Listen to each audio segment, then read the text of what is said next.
নমস্কার, কেমন আছেন সবাই? আশা করছি আপনারা সবাই খুব ভালো আছেন। আমিও খুব ভালো আছি। আগের ভিডিওতে আপনারা যারা দেখেছেন আমাদের বাড়ির যে পুজোটা ছিল সেটা অনেক রাত অবধি হওয়ায় আমি ভিডিওটা পুরোপুরি করেছি কিন্তু এডিট করে উঠতে পারিনি। আজকে আমি এই অন্তিম ভিডিওটা আপনাদের সাথে শেয়ার করব।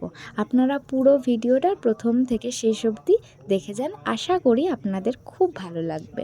এখন এই যজ্ঞ চলছে, আমার বাবা মা আর তার সাথে ছোটো মা, ছোটো বাপি, বোন, ভাইঝি আর সবাই মিলে ঠাকুরের কাছে বসে আছে আর আমি দাঁড়িয়ে আছি বাইরে, ঠিক একদম ঠাকুরের মুখোমুখি। খুব সুন্দর লাগছে জানেন, এই যে হোম যজ্ঞগুলো দেখতে আমার আগাগোড়াই খুবই ভালো লাগে, বিশেষ করে পুজোর, বিয়ের এই জিনিসগুলো। এখানে আমাদের বংশের একটা প্রথা আছে, সেখানে লুচি আর নারকেল নাড়ু আহুতি দেওয়া হয়।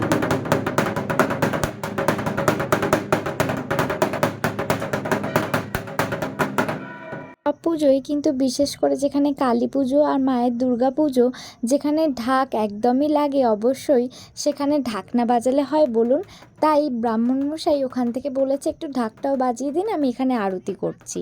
তো ওখানে আমার পিসেমশাই ঢাক বাজাচ্ছিল, তারপরে দাদা এসে একটু ঢাক বাজিয়ে দিল, মানে আমার বরের দাদা। এখন 2টো বাজে, ওই 2:05 মতো। এখানে আমি খুবই ক্লান্ত হয়ে গেছি, কিন্তু একদমই মন মানছে না। চলুন দেখিয়ে দেই আজকে কি মেনুতে ছিল। ব্যস্ততার মধ্যে তো আপনাদের দেখানোই হয়নি। আজকে ছিল নান পুরি, তার সাথে ছিল কাবলি ছোলা, চানা, তার সাথে ছিল কাশ্মীরি আলুর দম, ছিল চাটনি। রাত হয়ে যাওয়ার ফলে আপনাদের সাথে একেবারেই আমি সকালবেলা দেখা করছি। ওকে ঘুম থেকে তুলে দিয়ে বাবার সাথে আড়তে পাঠিয়েছি। ওখানে মাছ কেনাকাটা আপনারা দেখে নিন।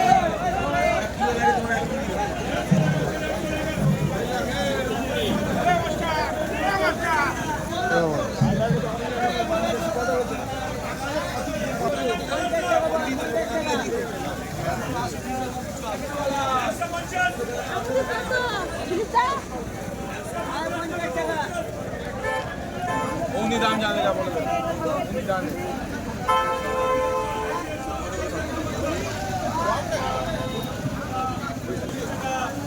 দেখো দেখো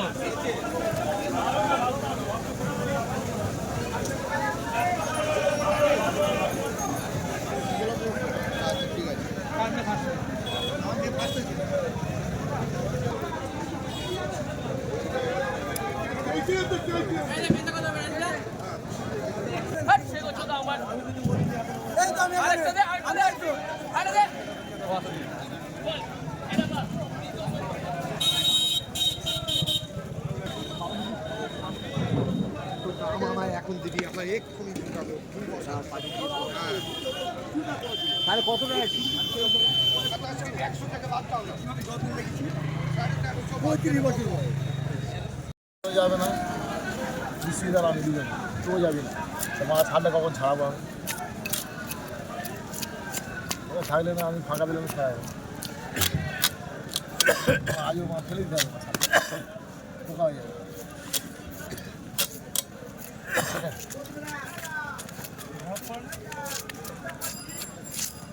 প্রথম দিন একবার বরফ দিয়েছিল বলা আর উপরে খালি দেওয়া হচ্ছে, তলায় তো দেওয়াই হয় না, তলা দিতে পোকা হয়ে উপর দিকে জানেন তো, এই যে সকালবেলার একটা ফ্রেশ টাটকা মাছ আর তার সাথে মাছ কাটা দেখতে আমার ভীষণ ভালো লাগে। অতটা মাছ খেতে ভালোবাসি না যতটা দেখতে ভালোবাসি। আপনাদের কেমন লাগছে অবশ্যই কমেন্টে জানাবেন। আমিও আজকে আপনাদের সাথে নতুনভাবেই মাছের আড়তটা ঘুরে দেখলাম। ভীষণ ভালো লাগে, বেশ জমজমাট একটা ব্যাপার না? আর চারিদিকে টাটকা মাছ দেখে যার মন খারাপ তার মনটাও অবশ্যই ভালো হয়ে যাবে। আমাদের বাড়িতে আজকে কাতলা হবে, যেটা হবে সর্ষে পোস্ত। এই জন্য কাতলাগুলো নিয়েছে, অনেকটাই কাতলা মাছ লাগবে। একেবারে দেরি না করে, বাজারের ভরসা না করেই বাবা আর ও মিলে মাছের আড়তে চলে গিয়েছে।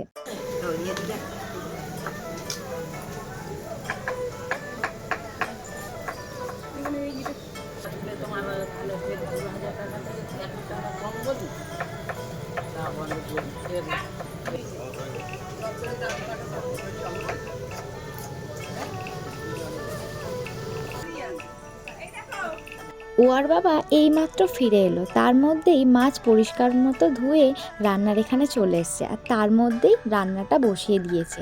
এখন না রান্না করে নিলে আমরা সময় মতো খেতে পারবো না, আর কেউ একটু বিশ্রাম নিতে পারবো না, কারণ কালকে পুরোটাই রাত জাগা। এই যে সেই কাতলা মাছগুলো মশলা মিশিয়ে রেখে দিয়েছে। আর আজকের ওয়েদারটা ঠিক এরকম, রোদ ওঠেনি জানেন, ঠিক কুয়াশা ছিল বলে না কি বুঝতেই পারছি না, কিন্তু খুব ভালো লাগছে। চলুন দেখি মা কি করছে। মা এখন সকালবেলা পুজো করছে। বরাবরই দেখেছি মার প্রচুর ব্যস্ততার মধ্যেও এই জিনিসটা আমার কোনোদিনই ভুলে না। সব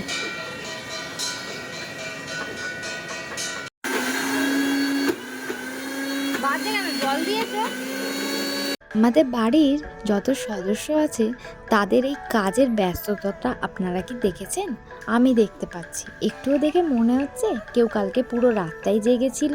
কারোর মধ্যে একটুও ক্লান্তি আমি দেখতে পাচ্ছি না। সবাই কত আগ্রহের সাথে, কি ব্যস্ততার মধ্যে সবাই কি সুন্দরভাবে কাজগুলো করছে দেখুন।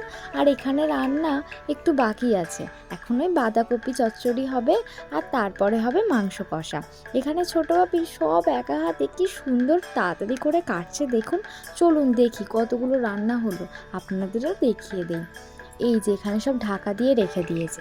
এই যে এখানে আছে মাছের মাথা দিয়ে বাঁধাকপি দিয়ে একটা তরকারি, তার সাথে এখানে মুগ ডাল দিয়ে একটু সবজি ডাল বানানো হয়েছে, যেটা সবার অত্যন্ত প্রিয়। আর এখানে চাটনিটা রাখা হয়েছে। ওই দিকে চলছে সর্ষে পোস্ত, কাতলা, আর তার সাথে চিকেন কষা। ভীষণ ভালো হবে। চলুন মা কি করছে দেখি। মা এখানে সব রান্না হয়ে যাওয়াতে ওই যে আগ ভাত যেটা বলে না, আমি ঠিক জানি না, মা জানে, মাকে জিজ্ঞাসা করলে বলতে পারবে। জানি না, এই যে একটু একটু করে ভাত সব কিছু একটু একটু করে দিচ্ছে, এরকম মা প্রতিবারই করে। একটু একটু করে দিয়ে জল মিষ্টি দিয়ে ঠিক উনানের পাশটায় বসিয়ে দেয়। জানি না কি উদ্দেশ্যে দেয়, দিয়ে প্রণাম করে, আমি ঠিক বলতে পারবো না। আসছে শেষ হোক জলদি।